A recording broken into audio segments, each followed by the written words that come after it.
All right. So before we dive into what we're going to talk about tonight, Team Cup registration is tomorrow.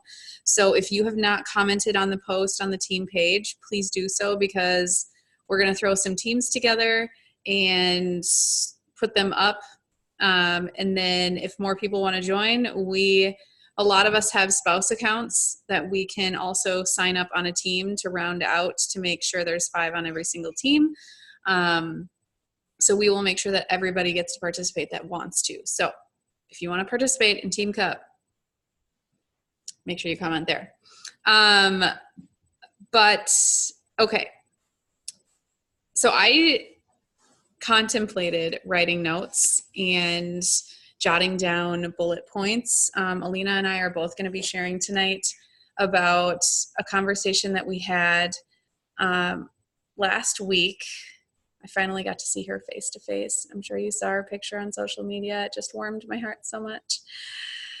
Life is just not the same without your best friend in the same country as you. So we just had some really, really good aha moments. And I just want to share my perspective that I had shared with her. And then she's got her own take on it. And we really just want you guys to know that. So I'm just going to talk personal experience. I've been doing this 4.5 years. I am a type 3 on the Enneagram. I'm a firstborn. I'm very type A. I like to work really, really hard. If somebody tells me to do something like jump, I'll say how high, and I will try to exceed that. Like I am just a go-getter, So if somebody tells me like do the vital behaviors, I'm going to do the dang vital behaviors, right? Super coachable. I want to be successful. So when everyone's telling me, all these top coaches, like if you do the vital behaviors, all of the things will happen. Hold on, I'm going to shut my other windows to hopefully speed up this. Okay. They're telling me, do the vital behaviors and it will just naturally happen. You'll have the success, you'll have the rank advancements, you'll have the income. And I am a personal attestament to, I've been putting in the work, but I'm at the same rank. I have been for over 3 years. Okay. So this call is really for anyone who has felt stuck in any way, whether that means you have hustled your booty off, or if you've kind of had seasons where you work and then you take a break and then you work and then you take a break, but you're still stuck. We want you to think about growing your business in a different way. So in this society where it's all about rewarding people who hustle hard, and I'm a boss and I'm a CEO and I work my tail off and I'm exhausted, but it's worth it. I've really been just tugged to think about life in a little bit different way. And a lot of it has to do with some podcasts that I've been listening to. But it's all, looking back, it's kind of been on repeat. And I've been hearing this for a long time. So at our very first Self-Love Dynasty retreat, we had Robin come, and she had us go through a worksheet called the Be, Do, Have mentality. And raise your hand if you've thought of be, do, have versus have, do, be. Some? Okay, so here's the difference. Most of us work from have, do, be, which is if I had, let's say, $100, then I could do this training and I could be successful. Okay. Most of us default to that. Okay. If I only had this, then I could do this and then I could be this. When really, if we flip it 180 degrees the other way and we focus on who do we have to be so that we can do the actions to have the things that we want. So Alina and I were talking about, okay, how do we, instead of focusing on like hustling with all these actions, we have to really look at inside and be like, okay, so who do we have to be? because we really haven't talked about that. When we get together, we talk about, okay, what coach training can we create? What incentive can we put together? What coach sneak peek can we create for our team? We're doing all these things, but we're not really focusing on us as human beings, which, you guys, this whole journey is about becoming better humans.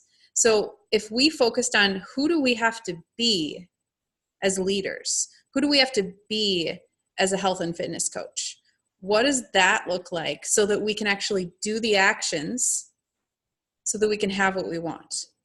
Like, those will naturally happen if we're focusing on the inside. So my own goals, like, we did have this discussion about the dichotomy of this, because both of us are really big goal setters. So if we're focusing on us, how do we set these, rank and income goals without it like turning into a hustle again?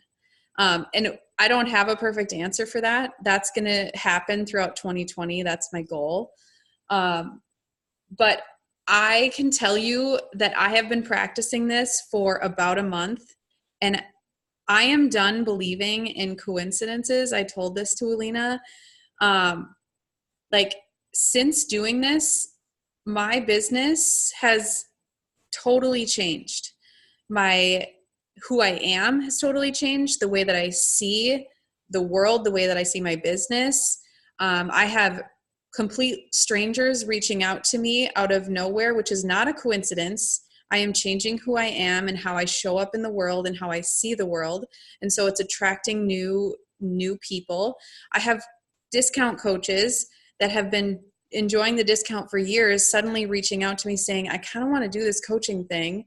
Like, when you focus on the only thing, you guys, I'm almost done and then I'll let Alina talk, but when you focus on the only thing you can control, what's the only thing you can control?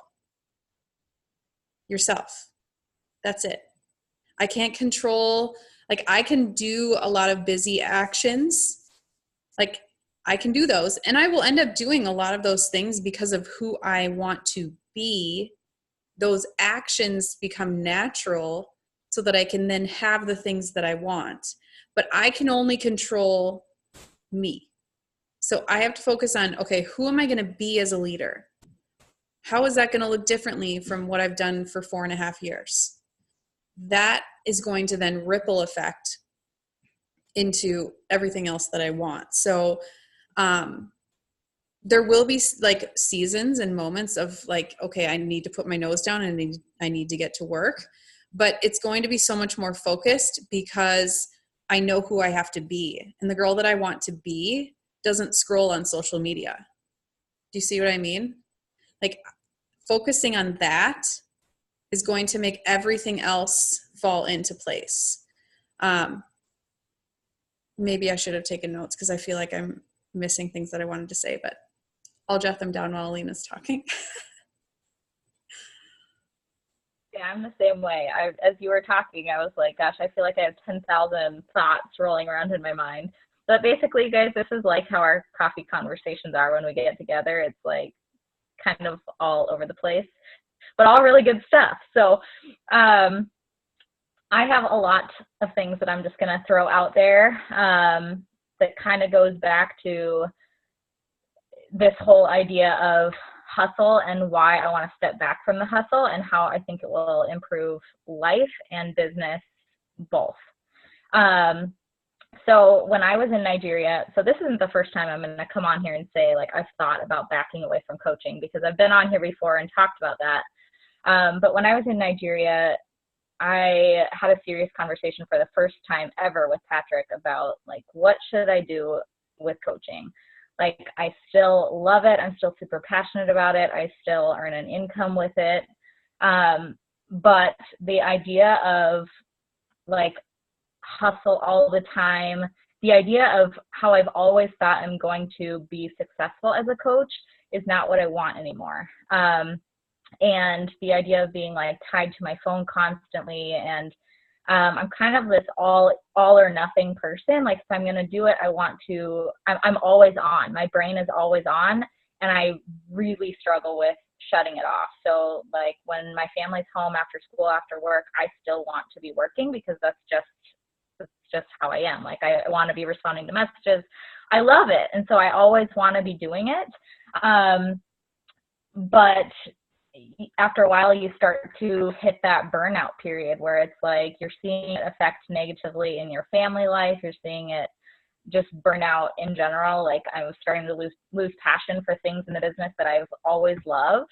And so much of that has to do with like not giving ourselves a break, not taking the rest that we need, not like, you know, being able to focus elsewhere other than just the business and enjoying the other parts of our life with this part turned off. And it's okay to back away from your phone. It's okay to have like off times in this business. I'm not saying off days, off months, even though I did that. I'm not saying that's the way to do it.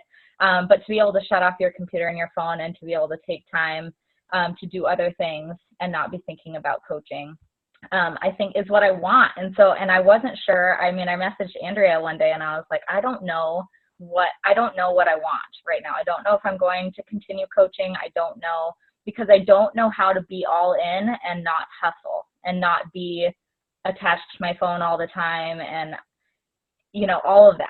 So lots of prayer, lots of thinking, lots of hashing out stuff with Andrea, talking back and forth, like, what does this look like? How can this play out? And basically what I've come to, you guys, I always come back to staying. And I think I always will, because my heart is here. I love it. I love what we do. I love the purpose in it. But I think we've really identified a way to successfully approach the business in a way that feels good, in a way that brings joy, and in a way that is all in but isn't hustle. And I think we'll be playing a lot with this in future calls too, as we kind of figure out exactly what this looks like for our own businesses. But this is kind of what we've talked about a little bit as we've been kind of discussing this for ourselves. But Andrea was talking about like who she wants to be and doing specific tasks consistently or like with routine. And I think that is a huge part of this, is figuring out what specific things will move the needle in your business and dialing in on those and getting really good at those things and finding systems for those things that will duplicate and bring value to your business. So not looking for 100 different things to add to your to-do list, or 10 different ways that other coaches are doing that they're saying are the best things to add to your business, and like chasing all those shiny objects and trying to add more onto your plate. But finding out, okay, what is it that I can do consistently, small daily habits that become routine, that you don't even have to think about, that are just a part of what you do in the business, and doing those every day, and then being able to shut it off and walk away from your computer and walk away from your phone and enjoying the other parts of your day and the other parts of your life, and sharing those parts of your life too on social media, because those are the things that people are attracted to, not just the fitness. They're going to come to us because of other things that are happening in our life, other things that we're interested in, other things, hobbies that we're pursuing, that kind of stuff. So that's kind of what I'm focusing in on right now. And I actually just ordered a book. I haven't read it yet, so I can't vouch for it, but I just got on Amazon and ordered this book called To Hell with the Hustle. It was mentioned in a podcast that I was listening to about slowing things down, and it was a Christian podcast. I'm not going to recommend the podcast or the episode I listened to in particular, because it was a lot of ads and it was kind of annoying me, but there were some really good points in there. And it was a Christian podcast, and it talked about how Jesus, it's never mentioned in the Bible, Jesus running towards things. He's always walking, and he's always taking his time and spending the time with the people that are around him. And it doesn't ever talk about him like running from one place to the next, and talks about like how he would have missed so much had he done that, had he been hustling from like one place to the next place. So that's kind of where my own focus is, and I think where I'm going to find a lot more joy in just not lowering the goals, not taking my foot off the gas, but just going at a slower pace and narrowing in on like more specific things so that I have less on my plate, but I'm more consistent and more focused on the things that really matter.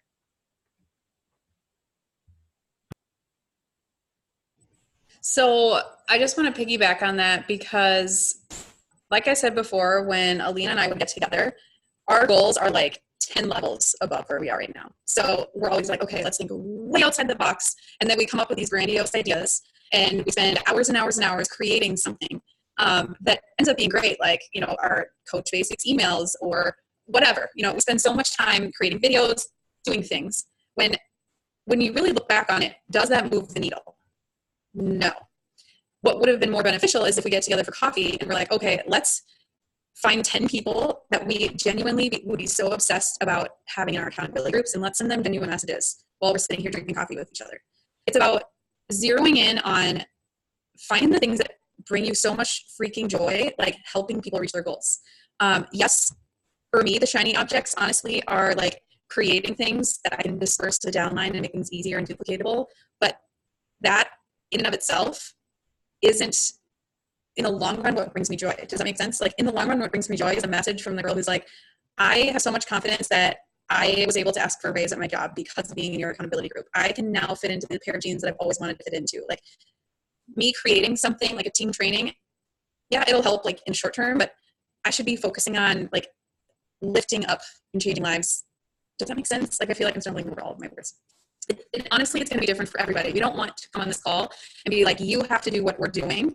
We just want to let you know that as leaders, we are constantly growing, changing, challenging ourselves, questioning ourselves, doubting ourselves, and adapting and growing. We are real people. We don't have a degree in business leadership, but we definitely want to lead authentically from the front and do things differently and as brave as we possibly can. So that's where we're at. Was my audio choppy? Alina said my audio was choppy. I'm sorry, guys. I grabbed the internet here tonight. Were you able to gather a little bit of what I said? Okay. Yeah, we could still hear you. It's just a little choppy. Okay, I just want to add a couple more little thoughts to tie that in. So ultimately, I think what we've identified is that hustle leads to burnout. And when we feel burnt out, we are tempted to quit. We're tempted to walk away. And the only way to fail at this business is to quit. And I can't tell you how many times I've repeated that to myself when I was in Nigeria, because this has been something that I've said to myself, or I heard that my first year in the business somewhere. Somebody said the only way to fail as a coach is to quit. And I've said that to myself many times over the last 5 years as a coach when I've been tempted.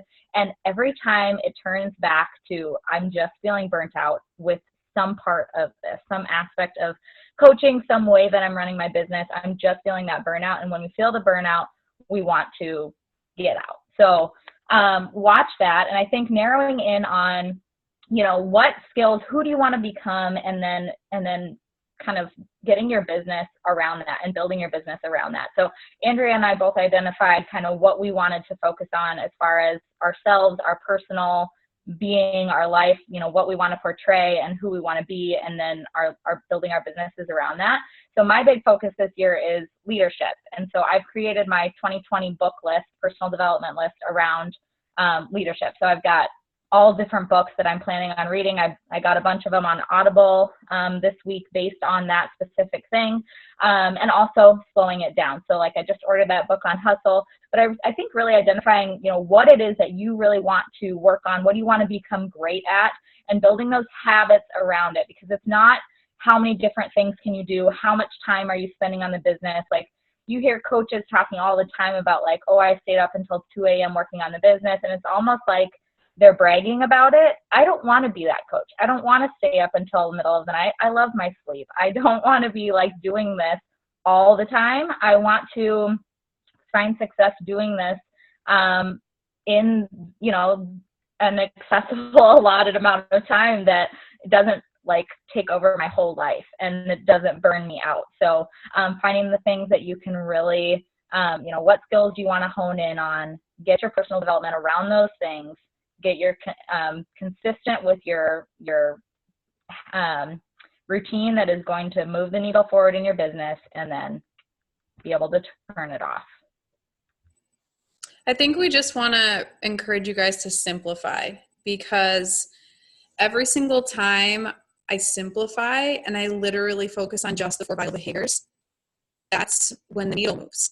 When I stop getting distracted by all of the other things that coaches are, saying, like, you need to do this in your business. If I go back to taking care of myself, sharing it on social media, reading personal development, giving recognition to people that are doing a good job, sending a thank you note, sending love to people, inviting people to join me, that's when my business grows.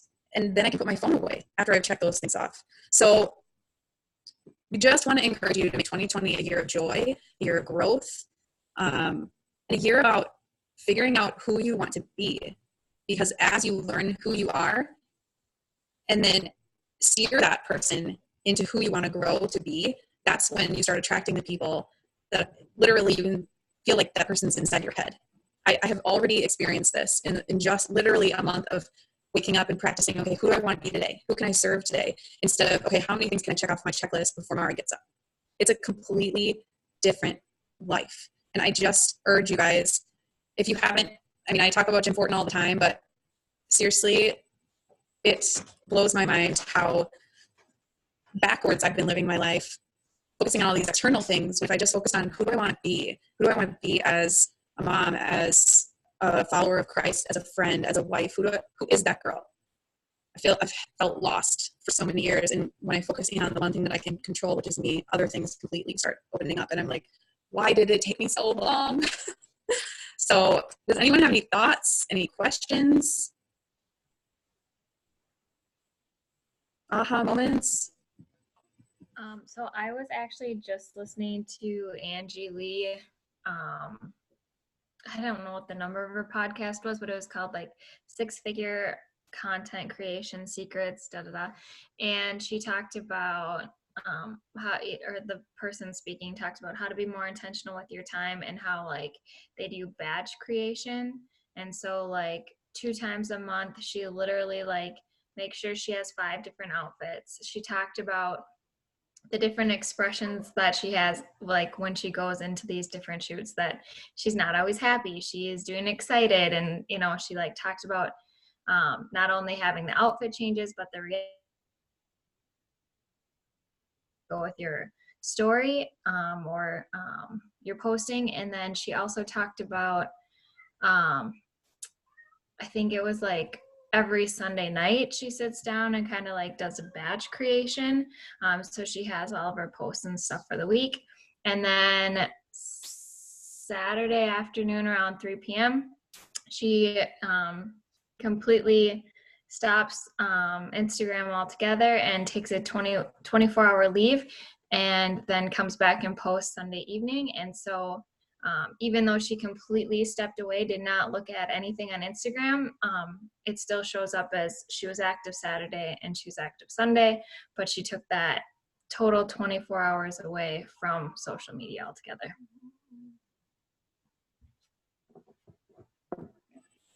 I love that so much. And like Alina said in the chat, batching is amazing. I used to swear by this and have gotten out of the habit. I want to get back to it. I used to be really good about having posts in my Google Docs that I could just copy paste from. And I also need to get better at just being organized with that. Molly Aspelin does this exact same thing. Once a week, she'll write 7 posts so that she doesn't have to create them on the spot. This is just smart business so that you don't have to be attached to your phone or staring at your phone and being like, I am feeling so uninspired right now. Like, get some good music on, read some PD, and then get down and just write so that you have them for later. Yes. And that, like you were saying, it allows you to not be so attached to your phone. Writing posts is probably one of the biggest ways that I've like realized that I'm so attached to my phone, because I'll be sitting there trying to write a post and my kids are interrupting me like 20 times, and I'm trying to like just like stay focused on getting a post done, but it takes me forever because they're trying to talk to me, they're trying to get my attention. I feel bad that I'm not paying attention to them and I'm on my phone. Whereas if I would just sit down when in a creative moment, set out some time when I'm feeling creative, whether it's the morning or the night, whatever it is for myself, and just, write out 3 or 4, 5, 6, however many posts I could get done and have those, that's amazing. That's a super great, efficient way to be able to turn it off and focus, do your work more efficiently, spending less time on your phone. I love it. Macy says, I find post creation is one of the hardest things to do. Putting all of that inspo into what others need to hear is an art. Yes. And I also agreed with what Andrea said when she said, get some PD and then write your posts. If you don't know what to say, just read for 15 minutes and then write a post. Like, you'll always have something to say if you're doing your personal development. Always. I totally agree, because anytime one of my coaches is like, I just don't know how to write inspiring stuff, all of my inspiring stuff comes from what I'm reading or listening to, hands down. So just get out something that speaks to you. If a book isn't speaking to you, you have full permission to not read any more of it and take it back to the library or sell it if you bought it, or bring it back to Target. Like, pick something that's going to like make your heart just like come on fire. Then it's easy to write.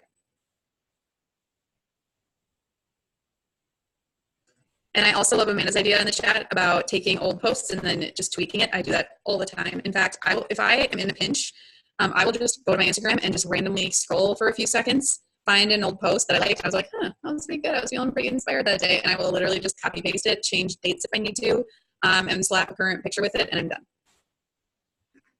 You can also do that if you've been doing the business over a year. You get those like 1 year ago today. You can just copy, paste, make a little edit if you want to, put a different picture up, and you're good to go.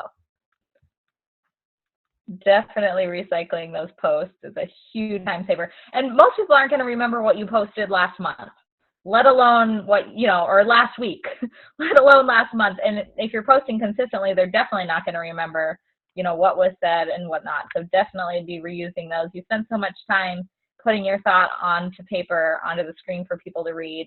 We should definitely be reusing those. It's so good to be back on here with you guys. I love this. I've missed this so much. Anybody have any last thoughts, comments? All right, I think we'll wrap it up then for the night. Thanks for hopping on today, guys. And we will look forward to next week. Bye.